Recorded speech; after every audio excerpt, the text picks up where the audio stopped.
Broadcasting from the Paddock Mall Studios, this is WOCA, Ocala, Gainesville, The Villages, 1370 AM, 96.3 FM, The Source. It's time again for another annual release of USDA's official October citrus crop forecast here on Southeast Agnet Radio Network and our website at southeastagnet.com these days. It's our 25th year of providing this live broadcast for the grower and industry community and the state's business community throughout the citrus belt. It's almost high noon now. I'm Gary Cooper from Agnet Media, and this special report is coming to you live from the Stewart Agriculture Conference Center next door to the Ag Extension offices here in Bartow, Florida, in Polk County, where a couple hundred citrus growers are now guests, and their guests are gathered for a Citrus Mutual Luncheon that's being co-hosted this year by the 5 other regional citrus grower organizations around the state, all of them gathered to await the details in a few seconds or a moment or two of USDA's annual citrus crop forecast. It's important to note the sponsoring companies making this live network coverage possible today and the monthly crop updates that we provide throughout the season as the numbers are updated by USDA. This year's crop forecast sponsors include Aerobotics, Farm Credit of Florida, Fruit Shield, Labor Solutions, and Trademark Nitrogen Corporation. We appreciate them very, very much for supporting Southeast Agnet's efforts to keep the grower community informed. We can't say thanks enough to these and other sponsors for our efforts to make the broadcasts like these possible. Without sponsors and radio, there would be no radio, so we appreciate it very much. Bill Curtis this year will be calling us very, very shortly from the Florida Ag Statistics Service. He's been in lockup in Washington, D.C. at the U.S. Department of Agriculture since the very wee hours last night, working with the Fed State Statistics teams to finalize the citrus crop numbers, and he should be joining us any moment now to review the results. It always takes a couple of moments for USDA to unlock the lines and call in and get hooked up, so bear with us as we work through that process. And let's talk about a couple other things while we're waiting Bill to connect. Again, to emphasize the importance of the companies making this coverage possible: Aerobotics, Farm Credit of Florida, Fruit Shield, Labor Solutions, and Trademark. And I've got Bill on my other line. I'll stand by, and you'll hear my connection with him. Hello, is this Bill? All right, Bill, I'm going to give you a second number to call, if you would. The AT&T folks, our main host number is not working, but we are live on the air as we're talking to you right now. But I need you to call in to 877-692-8955 and use your same code number that you had before. Okay, talk to you shortly. So, as you heard, we're getting Bill straightened out, and he's just gotten unlocked, and we had to give him the ATT glitch.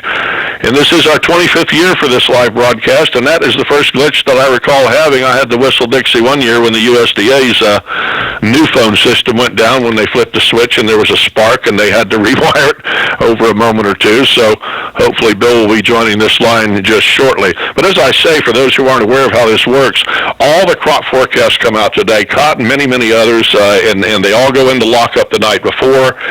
They literally lock the windows, they close the windows, the guards come through and put wax and lead locks on the windows, and they take cell phones away, and they put you in the room, and it's so serious that even if somebody had a heart attack in there, they would get you to the hospital, but you would be sent along with a guard because they don't let any information get exposed out of the lockup before the high noon period. It used to be 8:30 in the morning, and before that, in the old days, it was 3 in the afternoon, but now we're on the high noon call, and I'm waiting for Bill Curtis to join our line, so I guess I'm whistling Dixie a little bit at the moment. It's no doubt an important item for news for the citrus industry and the state of Florida overall, though, considering the huge economic impact the industry has statewide. We had Hurricane Irma a couple of years ago really changed the numbers a little bit and changed the market. There's a lot of concern in the marketplace about the movement of the product as well as imports coming in, and there's a lot of buzz going about that in the citrus grower group next door. We do have a good group gathered this year. They're tuned in over there with their fingers crossed that all of our wires, we were laughing earlier about the new technologies, and we're experiencing that now. So I guess... Yes, sir, this is Gary. Yes, sir. Bill, are you there? Yes, sir. This is Bill. Okay, we're on live. Bill Curtis from Washington, D.C. With no further delay, it's all yours. Take it away, sir. We'll talk to you at the end of your notes.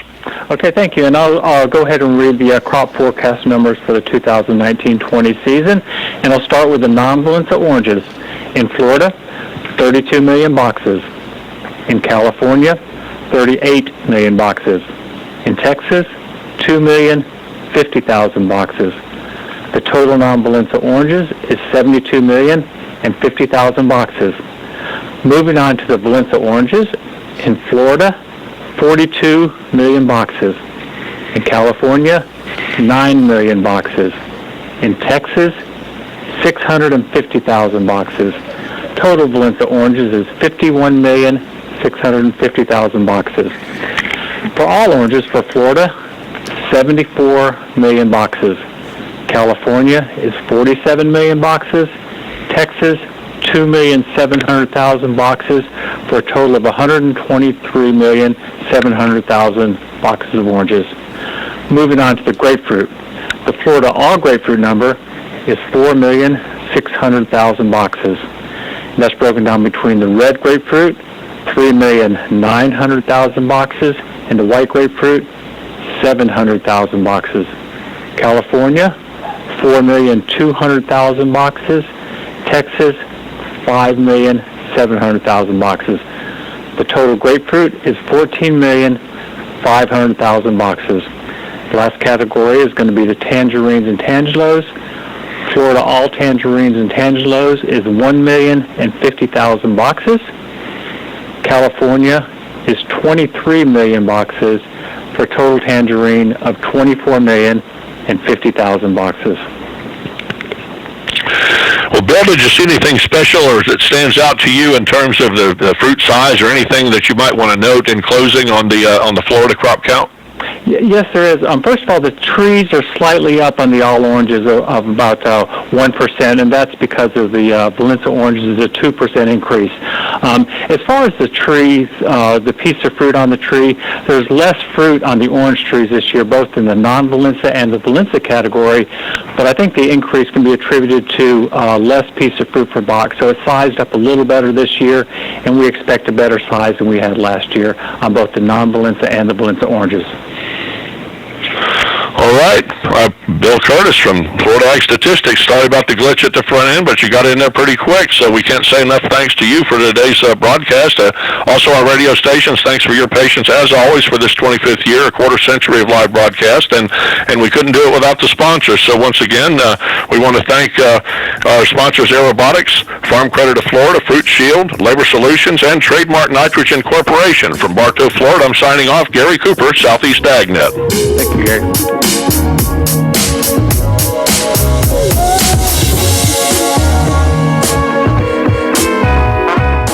Realities on the ground, yes. There's another possible reason